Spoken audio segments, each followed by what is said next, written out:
Welcome Tamil stocks friends. November 22ஆம் தேதி சனிக்கிழமை இந்த வீடியோவில் பல முக்கியமான வாய்ப்புள்ள நிறுவனங்களை பற்றி பார்க்கலாம். இந்த வாய்ப்புகள்லாம் 6 மாதம் அல்லது 1 வருஷத்துக்கு ஒருக்கா தான் கிடைக்கும், அடிக்கடி கிடைக்காது.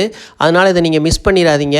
அப்புறம் சுதீப் ஃபார்மா ஐபிஓ பற்றி பார்க்கலாம். இது லிஸ்டிங் கெயின் கிடைக்கிறதுக்கான வாய்ப்புகள் அதிகமாக இருக்குது, அதெல்லாம் பார்க்கலாம். அதுக்கு முன்னால் நம்ம நேற்று நவம்பர் 21ஆம் தேதி வெள்ளிக்கிழமை முடிவடைந்த மார்க்கெட் அப்டேட்டை முதல்ல பார்த்துடலாம். நேற்று சென்செக்ஸ் 400 புள்ளி இறங்கி 85,231 க்ளோஸ் ஆகிருக்கு. நிஃப்டி 50 124 புள்ளி குறைஞ்சு 26,066 க்ளோஸ் ஆகிருக்கு. நிஃப்டி பேங்க் 480 புள்ளி விழுந்து 58,867 க்ளோஸ் ஆகிருக்கு. நேற்று வெளிநாட்டு முதலீட்டாளர்கள் 1,766 கோடி ரூபாய்க்கு விற்றுருக்கிறாங்க. உள்நாட்டு முதலீட்டாளர்கள் 3,161 கோடி ரூபாய்க்கு வாங்கியிருக்கிறாங்க. சிங்கப்பூரில் வர்த்தகமாகிற நம்மளோட கிஃப்ட் நிஃப்டி ஃபியூச்சரு 73 புள்ளி அதிகரித்து 26,151 வர்த்தகமாயிட்டிருக்கு. திங்கக்கிழமை மார்க்கெட் பாசிட்டிவாக இருக்கிறதுக்கு வாய்ப்பு இருக்குது. ஒரு அமெரிக்க டாலருக்கான இந்திய ரூபாயோட மதிப்பு 89.48 ரூபா இருக்குது. 0.78 விழுந்திருக்கு. மிகப்பெரிய வீழ்ச்சி அடைஞ்சிருக்கு இந்திய பணம். நம்ம இதை ரொம்ப கவனத்தில் வைக்கக்கூடிய விஷயம். பங்குச்சந்தையிலே நம்ம ரொம்ப கவனமாக இருக்கணும். ஏன்னா இந்திய பணம் இவ்வளோ கடுமையாக விழுந்திருக்கு. ஏன்னா 89.48 போயிடுச்சு. இதுதான் வரலாற்று உச்சம்னு நினைக்கிறேன். 90 ரூபாயை தொடப்போகுது. அநேகமாக இன்னும் கொஞ்சம் நாளில் 100 ரூபாயை போகிறது கூட இது வாய்ப்பு இருக்குது.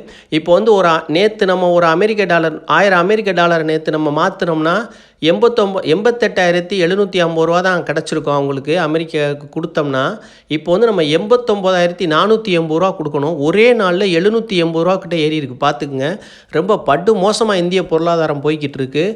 இதை வந்து உடனடியாக வந்து பொருளாதார நிபுணர்கள் வந்து இதை கவனிக்கணும். இது என்னென்னு செய்யலான்ட்டு. ஏன்னா இது வந்து நாட்டோட பொருளாதாரத்துக்கு ரொம்ப நல்லதில்லை. இன்னொரு விஷயம் என்னென்னா, இதை வந்து அவங்க வந்து அரசியலில் வந்து ஜெயிக்கிறதுல தான் முக்கியத்துவம் கொடுக்குறாங்களே ஒழிய பொருளாதாரத்தோட நிலைமையை அவங்க யோசிக்கிறதா தெரியல. ஏன்னா படு வீழ்ச்சி அடைஞ்சிருக்கு. ஒரே நாளில் 78 விழுந்திருக்கிறது. படு வீழ்ச்சி இந்திய பொருளாதாரம். நம்ம தான் ரொம்ப கவனமாக இருக்கணும். இதனால் ஆட்சியாளர்கள் பாதிக்க மாட்டாங்க, நம்ம தான் பாதிப்போம். ஏழை எளிய மக்களுக்கு விலைவாசியெல்லாம் ஏறும். அதே மாதிரி வெளிநாட்டில் வேலை பார்க்குறவங்களுக்கு இதை வச்சு நல்ல லாபம் தான். அவங்களுக்கு பணம் வந்து மதிப்பு கூடும். அதே மாதிரி ஐடி கம்பெனி, ஃபார்மா கம்பெனிகளுக்கெல்லாம் நல்ல ப்ராஃபிட் அதிகரிக்கும். உள்நாட்டு மக்கள் தான் மேலும் மேலும் நசுக்கப்படுவாங்க. இந்த பண உயர்வுனால் உள்நாட்டில் விலைவாசி ஏறும், எல்லா விலையும் அதிகரிக்கும். இதனால் பாதிக்கப்படுறது உள்நாட்டு நிறுவனங்கள் தான். இதை வந்து அரசு கவனத்தில் எடுத்து இதுக்கு என்னென்ன மாற்று வழிகள் செய்யணும்னு பார்க்கணும். அடுத்தடுத்த எலெக்ஷனை நம்ம எப்படி ஜெயிக்கலான்னு மட்டும் நம்ம யோசிச்சுக்கிட்டு இருந்தோம்னா பொதுமக்களை முன்னேற்றத்துக்கு கொண்டு வர முடியாது. இதை நம்ம பொதுமக்களும் இதை உணர ஆரம்பிக்கணும். அப்போ தான் நம்ம எதிர்காலமும் நல்லாயிருக்கும். ஆபரண தங்கத்தோட விலை நேற்று 1 கிராம் வந்து 40 ரூபா இறங்கி 11,460 ரூபாயாக இருக்குது சென்னையோட விலை. ஆபரண தங்கம் 8 கிராம் ஒரு பவுனோட விலை 320 ரூபா இறங்கியிருக்கு. மொத்தத்தில் இறங்கி 91,680 ரூபாயாக இருக்குது. இன்னும் குறையணும், வாய்ப்பு இப்போதைக்கு இல்லை. வெள்ளி 1 கிராம் ஆபரண வெள்ளி நல்ல வீழ்ச்சி அடைஞ்சிருக்கு. நேற்று 161 ரூபாய்க்கு வந்துருச்சு. 12 ரூபா இறங்கியிருக்கு நேற்று ஒரே நாளில் 1 கிராம் வெள்ளி, ஆபரண வெள்ளி. அப்புறம் டிஜிட்டல் கோல்டை பார்ப்போம். டிஜிட்டல் கோல்டும் நல்லா குறைஞ்சிருக்கு. டாடா கோல்டு பீஸ் வந்து 11.95 ரூபா வந்துருச்சு. 5 பைசா 0.05 ஏறி இருக்குது. ஆனால் விலை வந்து நல்லா இறங்கிருச்சு. 11.95 விலை. டாட்டா சில்வரை பொறுத்தவரையில் 14.76 அதுவும் நல்லா விழுந்திருக்கு. 30 காசு நேற்று குறைஞ்சிருக்கு. குறைஞ்சி 14.76 வந்துருச்சு. நம்ம வந்து இது வாய்ப்பை தொடங்குறதுக்கு வாய்ப்பு பக்கத்தில் நெருங்கிக்கிட்டு இருக்குது. நம்ம கவனமாக இருப்போம். Nippon India ETF gold BeES, இதுவும் டிஜிட்டல் கோல்டு தான். முதலீடு பண்ணுறதுக்கு 102 ரூபாயா இருக்குது. 45 ஏறி 102 ரூபாயில் இருக்குது. டிஜிட்டல் கோல்டு முதலீடு பண்ணுறவங்களுக்கு இது ஒரு நல்ல வாய்ப்பு. அப்புறம் Nippon India Nifty 50 ETF BeES. எனக்கு முதலீடை பற்றியே தெரியாது, பங்கு சந்தைனா என்னன்னு தெரியாது. ஆனால் நான் வந்து இந்தியாவில் உள்ள 50 கம்பெனிகள்லையும் முதலீடு பண்ணணும், நல்ல நிறுவனங்களில் முதலீடு பண்ணணும்னு நினைக்கிறவங்களுக்கான ஒரு இது. அதை நீங்கள் இந்த எனக்கு எதுவும் தெரியாது, எனக்கு பங்கு சந்தையை பற்றின்றவங்களுக்கு இதை நல்லா பார்த்துக்கங்க. இதுதான் Nippon India Nifty 50 ETF BeES. 50 கம்பெனிகளை வாங்கிட்டு உங்கள் வேலையை பாருங்கள். பணம் இருக்கிறப்ப வாங்கிட்டு நீங்கள் பாட்டுக்கு இருக்கலாம். லாங் டேர்முக்கு அப்படியே விட்டுடலாம். லைஃப் டைம் வச்சுக்கிறக்கூடியது இது. எப்போ பணம் வேணுமோ நீங்கள் விற்றுக்கலாம். அந்த மாதிரி 294 ரூபா 32 நேற்று 1 ரூபா 32 இறங்கியிருக்கு. இப்போதைக்கு வாய்ப்பு இல்லை. வாய்ப்பு வரப்போ நான் நிச்சயமாக சொல்கிறேன். அப்புறம் நிப்பான் இந்தியா நிஃப்டி நெக்ஸ்ட் 50 அதே தான், பேசின மாதிரியே தான். அதே மாதிரி தான் இது ஒன்று. ஜூனியர் பீஸ் இதுவும் 50 கம்பெனி தான். பெரிய கம்பெனிக்கு அப்புறம் உள்ள சின்ன கம்பெனிகள் 50 கம்பெனி இப்போ வந்து நல்லா விழுந்திருக்கு. பாருங்கள், 750 ரூபாயில் இருந்தது 739 ரூபாய்க்கு வந்துருச்சு. இப்போ வந்து ₹9.43 விழுந்திருக்கு ஒரே நாளில். இதில் என்ன ஒரு விஷயம்னா, நிஃப்டி 50யில் உள்ள அந்த 50 கம்பெனிகள் வந்து ரொம்ப ஏற்ற இறக்கம் ரொம்ப இருக்காது, மிதமாக ஏறி இறங்கும். ஆனால் இந்த 50 கம்பெனி வந்து வளர்ச்சி அடையக்கூடிய கம்பெனி, ஏறினாலும் நல்லா ஏறும், இறங்கினாலும் வேகமாக இறங்கிடும். அதனால் இது வந்து ₹739 இருக்குது. இப்போதைக்கு நமக்கு வாங்குகிற வாய்ப்பு எதுவுமே இல்லை, பொறுமையாக இருக்கணும், இது நல்லா விழுகணும். 660 670 அந்த ரேஞ்சுக்கு போகிற வரைக்கும் நம்ம பொறுமையாக இருப்போம். அந்த ரேஞ்சில் வாங்கிட்டு லாங் டேர்முக்கு விட்டுருங்க, பணத்தை சேர்த்துக்கிட்டே வாங்க. நீங்கள் வந்து முதலீடு பண்ணி பங்கில் முதலீடு பண்ணுறது தான் லாபம் தரும்னு நினைக்கிறத விட, பணத்தை எப்படி பொறுமையாக கையில் வச்சுருக்கீங்களோ அதுதான் உங்களுக்கு வெற்றியை தரும். பணத்தை உங்களால் ஒரு குறிப்பிட்ட பணத்தை வந்து செலவழிக்காமல் ஒரு 6 மாதம் வச்சுருந்தீங்கன்னா நீங்கள் பெரிய முதலீட்டாளர் ஆயிடுவீங்க. அதை விட ஒரு பொறுமை, அந்த பொறுமை தான் வேணும். அவசரப்பட்டு எந்த பங்கையும் டக்குன்னு விலை இறங்குதுன்னு வாங்குறதுக்கு தான் நம்ம பார்ப்போம். ஆனால் அதை வந்து அந்த அவசரத்தை காட்டாமல் பணத்தை பொறுமையாக வச்சுருக்கணும். அப்படியே வச்சே அமைதியாக வேடிக்கை பார்த்துக்கிட்டே இருக்கிறவங்க வெற்றி அடைஞ்சிருவாங்க என்னை பொறுத்தவரையில். அவங்களுக்கு வந்து இப்போ வாய்ப்பு கிடைக்கிற வரைக்கும் காத்துக்கிட்டே இருக்கணும். கொக்கு மாதிரி சின்ன சின்ன மீன்களையாக பிடிச்சிக்கிட்டு இருக்கக்கூடாது. அதை பிடிக்க, அதை சாப்பிடாமல் தூக்கி போட, அந்த மாதிரிலாம் செய்யாமல் காத்திருந்து ஒரு நல்ல பெரிய மீனாக பிடிக்கிறதுக்கு தான் இந்த மாதிரி விலை இறங்குற வரைக்கும் பொறுக்கிறது. Nippon India Nifty 50, Nifty next 50 junior BeES இது வந்து ₹739 இருக்குது. இதிலெல்லாம் இப்போ நீங்கள் முதலீடு பண்ணிட்டீங்கன்னா ஒரு டைம் முதலீடு அப்படியே விட்டுருங்க. அருமையான 50 நிறுவனங்கள் உள்ளே இருக்குது. நீங்கள் எந்த ஆராய்ச்சியும் பண்ண வேணாம், எந்த வீடியோவையும் உட்காந்து பார்க்க வேணாம். இதில் ஒரு அமௌண்ட்டை நீங்கள் முதலீடு பண்ணிட்டு உங்கள் வேலையை பாருங்கள், நல்ல பல மடங்கு ரிட்டர்ன் கொடுத்துரும் ஒரு 10 வருஷத்தில். அதனால் நீங்கள் வந்து இதை ஞாபகத்தில் வச்சுக்கோங்க. ₹739 ஜூனியர் பிஸ் இப்போ விலை. வாய்ப்பு வர்றப்ப நான் சொல்கிறேன். டிவிடெண்ட் கொடுக்கக்கூடிய சில நிறுவனங்களை பார்க்கலாம். டிவிடெண்ட் வந்து PFC, power finance corporation of India, 26 record date, ₹3.65 நல்ல டிவிடெண்ட் கொடுக்குறாங்க. போனஸ் கொடுக்கக்கூடிய நிறுவனங்களை பார்க்கலாம். தைரோகேரு 2:1 போனஸ் கொடுக்குறாங்க. ரெக்கார்ட் டேட்டு வந்து 28 ரெக்கார்ட் டேட்டு, இந்த மாதம் November 28 record date. Stock split பண்ணுறக்கூடிய சில கம்பெனிகளை பார்க்கலாம். கேம்ஸ் வந்து ஸ்டாக் ஸ்ப்ளிட் பண்ணுறாங்க, 10:2 ஸ்டாக்கை ஸ்ப்ளிட் பண்ணுறாங்க. 5 ரெக்கார்ட் டேட்டு, 12 மாதம் தான், அடுத்த மாதம். அப்புறம் இன்று 2ஆம் காலாண்டு முடிவுகளை அறிவிக்கக்கூடிய சில முக்கியமான நிறுவனங்களை நம்ம பார்ப்போம். சீமென்ஸ் எனர்ஜி 2ஆம் காலாண்டு முடிவுகளை அறிவிக்கிறாங்க. ரொம்ப லேட்டாக அறிவிக்கிறாங்க, இப்போ தாமதமாக. இப்போ டிசம்பர் வரப்போகுது, இந்த கம்பெனிகள்லாம் இப்போ தான் அறிவிக்கிறாங்க. சுப்ரீம் இன்ஃப்ரா 2ஆம் காலாண்டு முடிவுகளை இப்போ அறிவிக்கிறாங்க. அப்புறம் வந்து ஸ்டட் அக்சசரிஸ், இது எப்படின்னா நம்ம இந்த ஹெல்மெட் தயாரிக்கிற நிறுவனம், சமீபத்தில் ஐபிஓவில் வந்துச்சுன்னு நினைக்கிறேன் இந்த நிறுவனம். இது வந்து 2ஆம் காலாண்டு முடிவுகளை அறிவிக்கிறாங்க. லென்ஸ்கார்ட் சொல்யூஷன், இதுவும் 2ஆம் காலாண்டு முடிவுகளை அறிவிக்கிறாங்க. இதுவும் இப்போ ஐபிஓவில் வந்த நிறுவனம். இதெல்லாம் உங்கள்கிட்ட இருக்குன்னா நீங்கள் கவனத்தில் வச்சுங்க. இன்றைக்கி இதுக்கெலாம் ரிசல்ட் வருது. சுஸ்லான் எனர்ஜியோட கம்பெனி விவரம் பார்ப்போம், முழுமையாக பார்க்கலாம். ஸ்டாக் ப்ரைஸ் ஹை வந்து ₹74, லோ ₹46 வரைக்கும் கீழே போயிருக்கு. க்ளோசிங் வந்து ₹55 நேற்று க்ளோஸ் ஆகிருக்கு. BE ratio 23, sector BE 53. அது பிஇ ரேஷியோலாம் கம்மியாக தான் இருக்குது. புக் வேல்யூ பொறுத்தவரை 4.46, 12 டைம் அதிகமாக இருக்குது. புக் வேல்யூ ரொம்ப அதிகமாக இருக்குது. ஒரு 8 டைம் ஒரு நியாயமாக இருக்கும், 12 டைமாக இருக்குது. ரெவென்யூ பொறுத்தவரை இந்த ஆண்டு நல்லா அதிகரிச்சிருக்கு. நிகர வருமானம் வந்து சென்ற ஆண்டு 660 கோடி, இந்த ஆண்டு 2070 கோடியாக 3 மடங்கு அதிகரிச்சிருக்கு. காலாண்டுக்கு பார்த்தோம்னா ஜூன் காலாண்டில் 324 கோடியாக இருந்திருக்கு. செப்டம்பரில் இப்போ 1280 கோடியாக 4 மடங்கு அதிகரிச்சிருக்கு கிட்டத்தட்ட. ஷேர் ஹோல்டிங் பேட்டர்ன் பார்ப்போம். ப்ரமோட்டர் வந்து 11.73% தான் வச்சுருக்கிறாங்க. அப்புறம் வந்து எஃப்ஐஐ 21% வச்சுருக்கிறாங்க. மியூச்சுவல் ஃபண்டை பொறுத்தவரை 4.91% வச்சுருக்கிறாங்க. பப்ளிக்கிட்ட தான் அதிகமாக இருக்குது, 61% வச்சுருக்கிறாங்க. ஷேர் ஹோல்டிங் பேட்டர்ன் ரொம்ப மோசமாக இருக்குது. பப்ளிக்கிட்ட தான் அதிக ஸ்டாக் வச்சுருக்காங்க. இது ப்ரமோட்டர்கிட்ட ஸ்டாக் இல்லை. மற்றபடி வந்து மியூச்சுவல் ஃபண்டு ஸ்டாக்கை நல்லா குறைச்சிட்டாங்க. எஃப்ஐஐயும் நல்ல ஸ்டாக்கை வந்து ஹோல்டிங்கை குறைச்சிக்கிட்டு வந்திருக்கிறாங்க. இதெல்லாம் வந்து பங்கு விலை இறங்குறதுக்கு காரணமாக இருக்குது. அப்புறம் பொதுமக்கள் வந்து அதிகரிச்சிருக்காங்க ஹோல்டிங்கை. நிகர வருமானம் 3 மடங்கு அதிகரிச்சிருந்தும் பங்கு விலை ஏன் ஏறலை அப்படின்னு பார்ப்போம். ப்ரமோட்டர் வந்து ஹோல்டிங்கை குறைச்சிக்கிட்டு போகிறாங்க. ப்ரமோட்டர் வந்து ஹோல்டிங்கை குறைக்கிறது வந்து பெரிய வீக்னஸாக நம்ம பார்க்கணும். அவங்க கம்பெனி மேலே அவங்களுக்கு நம்பிக்கை இல்லாதனால தான் குறைக்கிறாங்கன்னு நம்ம எடுத்துக்கிற முடியும். அதுக்கப்புறம் வந்து புக் வேல்யூ 12 டைம் அதிகமாக இருக்குது. 12 டைமு, ஒரு 8 டைம் வச்சோம்னா கூட ₹40 தான் வருது விலை. அப்படி பார்த்தாலும் அதுவும் கம்பெனி புக் வேல்யூ ரொம்ப அதிகம். அப்புறம் எனர்ஜி செக்டாரில் வந்து ரொம்ப டிமாண்டு குறைவாக இருக்குது. இதெல்லாம் ஒரு காரணம். அதனால் வெளிநாட்டு முதலீட்டாளர்கள் முதலீட்டை குறைச்சிட்டு வெளியே போயிட்டாங்க. மியூச்சுவல் ஃபண்டும் நல்லா குறைச்சிட்டு வர்றாங்க. பப்ளிக் அதிகமாக வாங்கி வச்சுருக்கிறாங்க. எல்லாம் பப்ளிக்கிட்ட தான் இப்போ இருக்குது. அதனால தான் இப்போ இந்த பங்கு விலை வந்து ரொம்ப இறங்கிட்டு வந்துக்கிட்டு இருக்குது. ஆனால் ஃப்யூச்சரில் இந்த நிறுவனம் வந்து நல்லா இருக்கிறதுக்கு வாய்ப்பு இருக்குது. முதல் வாய்ப்பு வந்து ₹52 இருக்கிறதா நான் பார்க்குறேன். அப்புறம் ₹47 வரைக்கும் போக வாய்ப்பு இருக்குது. லாங் டேர்முக்கு வச்சுக்கோங்க. நல்ல ஒரு நிறுவனம். ஆனால் எதிர்காலத்தில் நல்லா இருக்கும் பிஸ்னஸ்ஸு. நம்ம வந்து இப்போ இந்த 1 வருஷம் 2 வருஷத்துக்கு கொஞ்சம் பொறுமையாக காத்திருக்கணும். விலை இறங்க வாய்ப்புகளை பயன்படுத்திக்கங்க. நண்பர்களே, ஓஎன்ஜிசி பார்க்கலாம். ஹை வந்து ₹273, லோ வந்து ₹205 வரைக்கும் கீழே போயிருக்கு.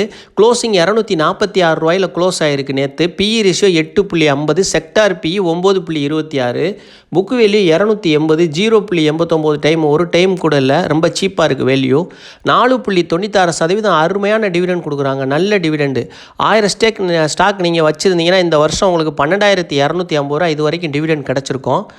டிவிடெண்ட் வந்து டிவிடெண்டுக்காகவே இந்த பங்கை நம்ம ஹோல்டு பண்ணிக்கலாம். அந்தளவுக்கு ஒரு நல்ல நிறுவனம் தான். ஆனால் விலை ரொம்ப உச்சியில் இருக்குது. இப்போதைக்கு அவசரப்படக்கூடாது. ஃபைனான்சியலை பொறுத்தவரை நிகர வருமானம், ஆர்ஓஇ எல்லாமே நார்மலாக இருக்குது, பரவாயில்லாமல் இருக்குது. அதிகரிக்கவும் செஞ்சுருக்கு. முதல் முறை வாய்ப்பு 222 இருக்குது. கவனமாக குறித்து வச்சுக்கோங்க.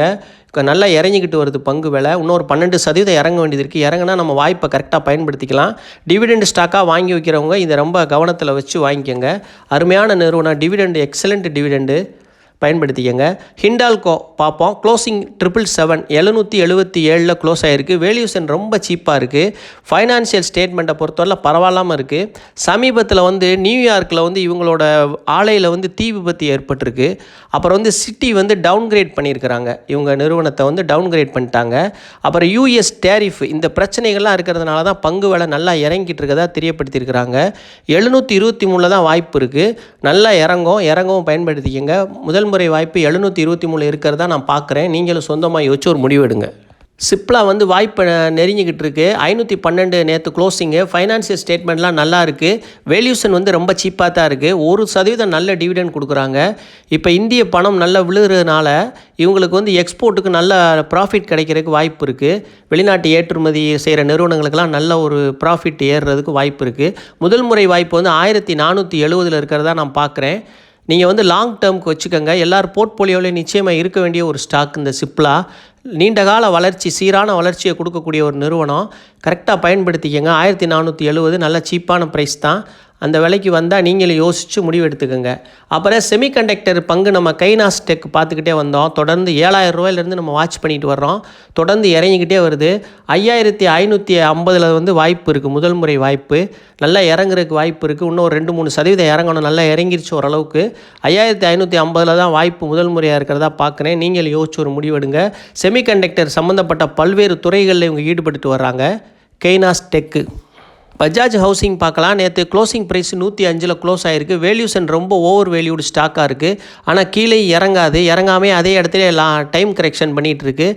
லாங் டேர்முக்கு வாங்குறவங்க நீங்கள் முதல் முறை கன்சிடர் பண்ணுற வாய்ப்பில் தான் இருக்குது. இறங்கினா கன்சிடர் பண்ணுங்கள். இன்னும் 2 முறை 3 முறை வாங்கி லாங் டேர்முக்கு வச்சுக்கோங்க. ஒரு சிறந்த நிறுவனமாக இருக்குது. ஆனால் வேல்யூஷன் ரொம்ப அதிகம் தான். இப்போதைக்கு உடனே ஏறாது, கொஞ்சம் நாள் ஆகும். அதனால் நீங்கள் முதல் முறை வாய்ப்பை பயன்படுத்திக்கங்க. இந்தியன் ஹோட்டல் பார்ப்போம். Closing price 733. ஃபைனான்சியல் வந்து ஆண்டுக்காண்டு நல்லா இருக்குது. காலாண்டை பொறுத்தவரையில் ஜூன்லேயும் செப்டம்பர்லேயும் இப்போ இந்த 2 காலாண்டா வந்து நிகர வருமானம் வந்து குறைஞ்சிருக்கு. ஆர்ஓஇ இன்க்ரீஸ் ஆகிட்டே இருக்குது. அது ரொம்ப பாசிட்டிவாக பார்க்கலாம். இந்த ஓவர் வேல்யூடு ஸ்டாக்காக இருக்குது. இன்னொன்று என்னென்னா வருமானமும் விழுந்திருக்கு காலாண்டுக்கு. அதனால் வந்து ப்ரைஸ் இறங்கியிருக்கு நல்லா. இன்னும் கொஞ்சம் இறங்கும். ஏற்கனவே சமீபத்தில் போன மாதம் ஒரு வாய்ப்பு கிடச்சிச்சு. இப்போ மறுபடியும் அந்த வாய்ப்பு கிடைக்குமான்னு பார்ப்போம். 690 முதல் முறை வாய்ப்பு இருக்கிறதா நான் பார்க்குறேன். நீங்கள் யோசிச்சு ஒரு நல்ல முடிவாக எடுங்க. உங்கள் போர்ட்ஃபோலியோவில் ஒரு ஹோட்டல் ஸ்டாக் வச்சுக்கிறதுக்கு ஒரு சிறந்த நிறுவனம் தான் இந்த ஹோட்டலு, இந்தியன் ஹோட்டலு. இதை நீங்கள் பயன்படுத்திக்கங்க. 690 தான் வாய்ப்பு இருக்குது. அமரராஜா பேட்டரி நேற்று க்ளோசிங் ப்ரைஸ் 953. வேல்யூஷன் ரொம்ப சீப்பாக இருக்குது. 1% டிவிடெண்ட் கொடுக்குறாங்க. ஃபைனான்சியல் ஸ்டேட்மெண்ட்டை பொறுத்தவரையில் ஃபைனான்சியலாக நல்லா இருக்குது. நிறுவனத்தில் வந்து செலவுகள் அதிகரிச்சுக்கிட்டே போகுது. அப்புறம் எபிட்டா வந்து டிக்ளைன் ஆகிருக்கு. இதெல்லாம் வந்து பேட்டரி துறை வந்து ரொம்ப மந்தமாக இருக்குது விற்பனை. இதெல்லாம் காரணமாக இருக்குது பங்கு விலை நல்லா இறங்குறதுக்கு. தொடர்ந்து இறங்கிக்கிட்டே வருது. லாங் டேர்முக்கு நல்ல வாய்ப்புகள் இருக்குது இந்த நிறுவனத்தில். இந்த நிறுவனம் நிச்சயமாக லாங் டேர்முக்கு உங்களுக்கு முக்கிய பயனாக இருக்கும். 930 வாய்ப்பு இருக்கிறதா நான் பார்க்குறேன். லாங் டேர்முக்கு வாங்குறவங்க இதை நீங்கள் பரிசீலனை பண்ணி வச்சுக்கலாம். அப்புறம் கோல்கேட்டில் ஸ்விங் ட்ரேடிங் வாய்ப்பு இருக்குது, பயன்படுத்திக்கங்க. க்ளோசிங் வந்து நேற்று 2180 க்ளோஸ் ஆகிருக்கு. வேல்யூஷன் ரொம்ப அதிகம்தான். ஆனாலும் ஸ்விங் ட்ரேடிங்க்கு ஒரு 20% வாய்ப்பு இருக்குது கிடைக்கிறதுக்கு. 2162 வாய்ப்பு இருக்கிறதா நான் பார்க்குறேன். ஒரு 20% ஷார்ட் டேர்மில் ப்ராஃபிட் கிடைக்கிறதுக்கு இதை பயன்படுத்திக்கங்க. கோல்கெட் பால்மோலிவ் ஃபார்மா ஐபிஓ பற்றி பார்க்கலாம். இதை நம்ம பார்க்குறதுக்கு காரணம் ஃபைனான்சியல் ஸ்டேட்மெண்ட் நல்லா இருக்குது, அப்புறம் கிரே மார்க்கெட் ப்ரீமியமும் நல்லா இருக்குது. முதல் நாள் வந்து நல்ல டிமாண்டாக இருக்குது சப்ஸ்கிரிப்ஷன், இதனால தான் பார்க்குறோம். சுதீப் ஃபார்மா வந்து 1989 நிறுவப்பட்ட ஒரு இந்திய நிறுவனம். மருந்து துணைப் பொருட்கள், உணவு தர தாதுக்கள் மற்றும் சிறப்பு ஊட்டச்சத்து பொருட்கள் உற்பத்தியாளராக இருக்கிறாங்க மற்றும் உலகளாவிய விற்பனையும் செஞ்சுட்டு வர்றாங்க. இவங்க 100க்கும் மேற்பட்ட நாடுகளில் 1100க்கும் மேற்பட்ட வாடிக்கையாளர்களை கொண்டிருக்கிறாங்க. முக்கிய வணிகம் வந்து கால்சியம், இரும்பு, மெக்னீசியம், துத்தநாகம், பொட்டாசியம் மற்றும் சோடியம் போன்ற உப்புக்கள் மற்றும் கனிம அடிப்படையிலான பொருட்களை தயாரிக்கிறதுல ஒரு நிபுணத்துவம் பெற்ற நிறுவனமாக இருந்துட்டு வர்றாங்க. ஃபைனான்சியலை பொறுத்தவரையில் ரெவென்யூ ஆண்டுக்காண்டு இன்க்ரீஸ் ஆகிட்டே வருது. ப்ராஃபிட் ஆஃப்டர் டேக்ஸ் வரிக்கு பிந்திய லாபம் 2023 62.32 கோடி, 2024 133 கோடியாக 2 மடங்கு அதிகரிச்சிருக்கு. 2025 138 கோடியாக 138.69 கோடியாக இருக்குது. சீரான வளர்ச்சியாக இருக்குது ஆண்டு ப்ராஃபிட் ஆஃப்டர் டேக்ஸ். நிறுவனத்தில் வந்து கடனும் அதிகரிச்சுட்டு போகிறது கொஞ்சம் வீக்னஸாக நம்ம பார்க்கலாம். 2023 82 கோடி ரூபா கடன் இருந்திருக்கு. 2024 75 கோடியாக நல்லா குறைஞ்சிருக்கு. அதுக்கப்புறம் இப்போ 2025 135 கோடியாக நல்லா அதிகரிச்சிருச்சு. ஜூன் காலாண்டில் வந்து ப்ராஃபிட் ஆஃப்டர் டேக்ஸ் வரிக்கு பிந்திய லாபம் 31.27 கோடியாக இருந்துக்கு. இப்போ இந்த ஜூன் ஆண்டில் ரெவென்யூ வந்து 130 கோடியாக இருந்திருக்கு ஜூன் காலாண்டோட கணக்குப்படி. அப்புறம் மொத்தம் வந்து இஷ்யூ சைஸ் பார்ப்போம். 895 கோடி மொத்தம். இதில் வந்து ஆஃபர் ஃபார் சேல் வந்து 800 கோடி. மற்றபடி புதிய பங்கு வெளியீடுன்னு பார்த்தோம்னா வெறும் 95 கோடி தான். 95 கோடிக்கு புதிய பங்குகள் வெளியிடுறாங்க. மொத்தம் 1.35 கோடி பங்குகள், புதிய பங்குகளை வெளியிடுறாங்க. இது மூலம் கிடைக்கும் பணத்தை வந்து அவங்க கம்பெனியோட நிறுவனத்தோட மூலதன செலவுகளுக்கு பயன்படுத்த போகிறாங்க. அதுக்கப்புறம் இயந்திரங்கள் வாங்குறதுக்கும் பயன்படுத்த போகிறதா தெரிவிச்சிருக்கிறாங்க. ப்ரைஸ் பேண்டு பார்ப்போம். குறைந்தபட்ச விலை 563 ரூபா, அதிகபட்ச விலை 593 ரூபா. அதிகபட்ச விலையில் விண்ணப்பிச்சா தான் ஐபிஓவில் கிடைக்கிறதுக்கு வாய்ப்புகள் அதிகமாக இருக்கும். அப்புறம் ஃபேஸ் வேல்யூ வந்து 1 ரூபா தான். ஐபிஓவில் வந்து விண்ணப்பிக்க 21 நவம்பர் வெள்ளிக்கிழமை முதல் நாள், நேற்று ஒரு நாள் முடிஞ்சிருச்சு. நவம்பர் 22 சனிக்கிழமை, நவம்பர் 23 ஞாயிற்றுக்கிழமை 2 நாட்கள் விடுமுறை, நவம்பர் 24 திங்கட்கிழமை 2ஆம் நாள். ஐபிஓவில் விண்ணப்பிக்க நவம்பர் 25 செவ்வாய்க்கிழமை 3ஆம் நாள். இந்த 3 நாட்களும் நீங்கள் விண்ணப்பிக்கலாம். ஒரு நாள் முடிஞ்சிருச்சு, இன்னும் ஒரு 2 நாள் நமக்கு இருக்குது. நவம்பர் 26 புதன்கிழமை பங்கு ஒதுக்கீடு விவரம் நமக்கு தெரிய வந்துடும்.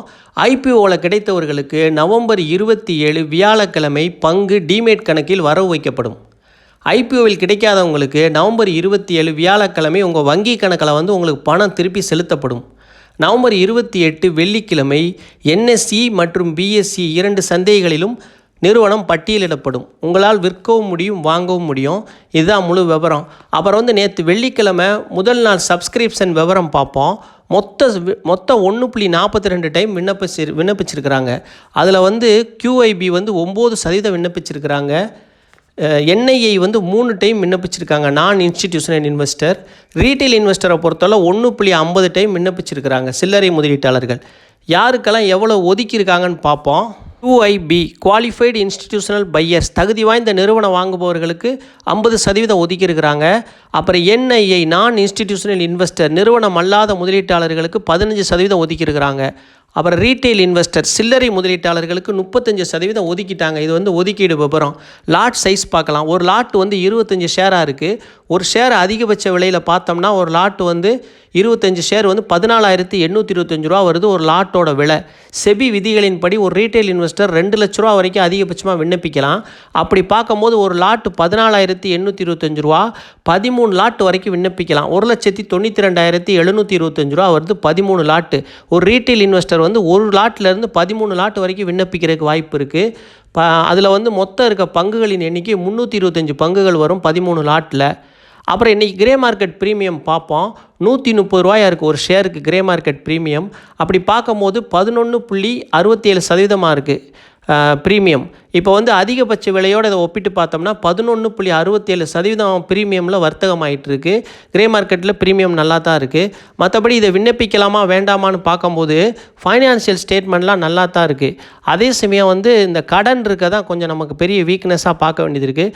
மற்றபடி வந்து இந்த ஃபார்மா நிறுவனம் முக்கியமான துறையில் இருக்கிறாங்க. நீண்ட கால நோக்கத்துக்கு முதலீடு பண்ணுறதுக்கு ஒரு சிறந்த நிறுவனமாக தான் எனக்கு தெரியுது. அதே சமயத்தில் லிஸ்டிங் கெயினை நீங்கள் எடுத்துகிட்டு வெளியே வந்துட்டு மறுபடியும் டிசம்பர் 26 வந்து ஆங்கர் இன்வெஸ்டருக்கு வந்து லாக்இன் பீரியடு முடியுது. 50% பங்குகளை அவங்க விற்பாங்க. அப்போ வந்து பங்கு விலை நல்லா இறங்கும். அப்போ நீங்கள் வந்து முதலீடு பண்ணுறது சிறப்பாக இருக்கும். அப்போ ஒரு போர்ஷனை வாங்கிட்டு அதுக்கப்புறம் முழுமையாக லாக்இன் பீரியட் வந்து 90 நாளைக்கு அப்புறம் முடியுது. பிப்ரவரி மாதம் 2026 அப்பையும் நல்ல பங்கு விலை இறங்கும். அப்பையும் வாங்கி மொத்தத்தில் நல்லா ஆவரேஜ் பண்ணி நீண்ட கால நோக்கத்துக்கு வச்சுக்கோங்க. குறைந்த விலையில் உங்களுக்கு கிடைக்கிறதுக்கு வாய்ப்பு இருக்குது. அப்போ வாங்கிக்கோங்க. இப்போ லிஸ்டிங் கெயினில் வெளியே வர்றதா நல்லதுங்கிறது என்னோட கருத்து.